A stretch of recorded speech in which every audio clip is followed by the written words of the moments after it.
Hello everyone, I am Yogesh, your mathematics teacher, and I am starting the revision of AS and A level of pure mathematics 1, and I am starting with the chapter Quadratics. Let's start. Before starting this chapter, I need to discuss what is a quadratic equation. It is an equation in the form ax squared plus bx plus c, where a, b and c are constants and a is not equal to 0. For example, I have this equation 6x squared minus 17x plus 5 is equal to 0. This is a quadratic equation. In this equation, the highest power of variable should be 2, or I can say that the degree of equation should be equal to 2, and degree here is the highest power of variable in an equation, and it should be 2 for a quadratic equation. And another thing is a should not be equal to 0, because when we have a 0, this x square will multiply with 0 and it becomes 0, and the equation will become bx plus c is equal to 0.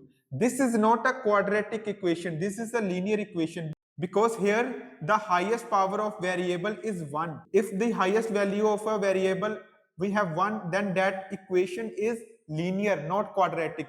For quadratic equation, a should not be equal to 0. And we have another example here, 3x squared minus 13x minus 10 is equal to 0.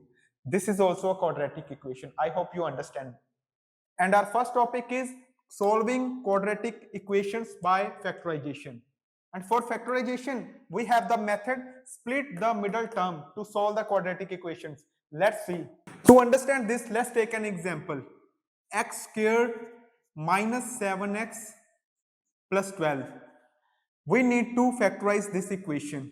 First of all, we will split this middle term into two terms, such a way that the product of the coefficients of these two terms should be equal to coefficient of x squared and constant.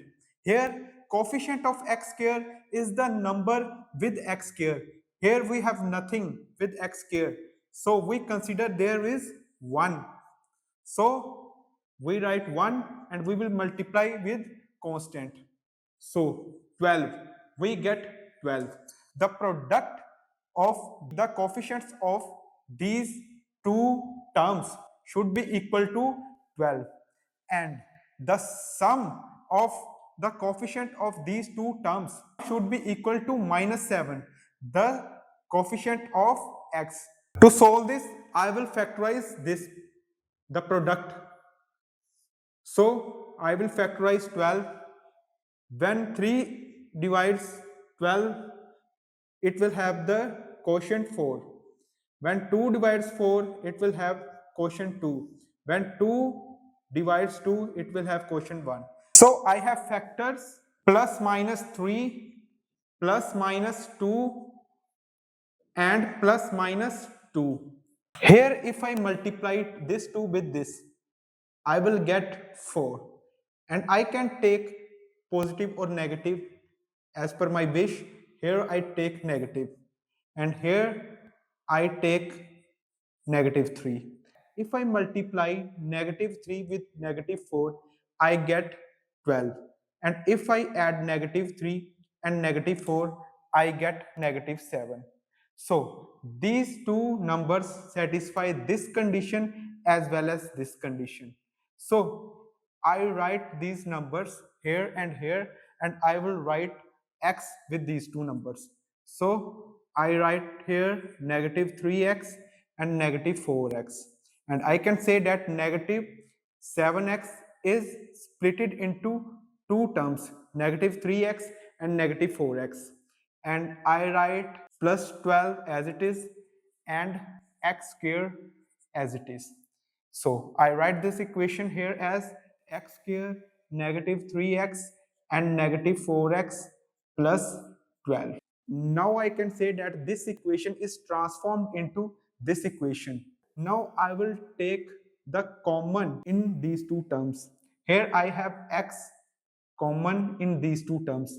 So I take x common from this, and I'm left with x, because x square means x multiply x, and I take 1x outside and I'm left with 1x. And here I can write -3, because if I take x outside and I'm left with -3 only.